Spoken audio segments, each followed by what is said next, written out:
Bansal.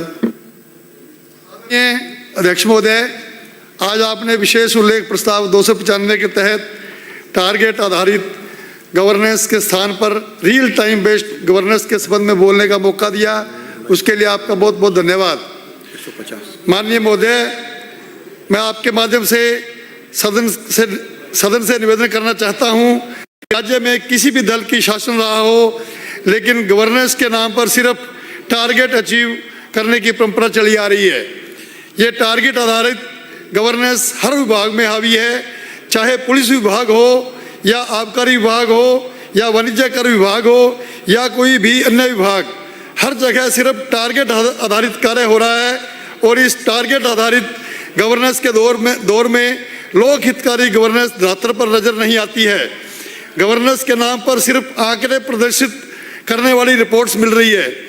Police थानों में कार्रवाई के आंकड़ों का टारगेट होने का क्या मतलब है? ये तो रियल टाइम आधार पर अपराध पर आधारित होनी चाहिए। हमने ये मान लिया है कि हम अपराध को रोक नहीं सकते। इसी प्रकार वाणिज्य कर संग्रहण का टारगेट होने का मतलब है कि हम कर चोरी को रोक नहीं सकते।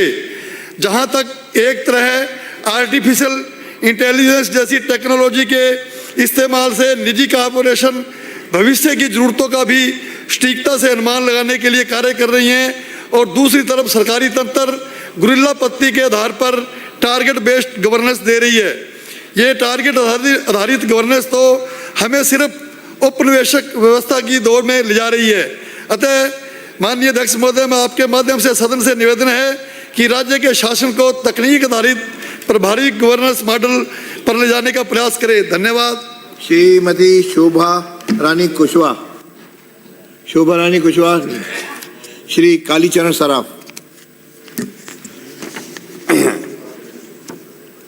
प्रदेश में उद्योगों को देश में सबसे महंगी बिजली उपलब्ध कराने से उत्पन्न स्थिति पर प्रक्रिया नियम 295 के अंतर्गत विशेष उल्लेख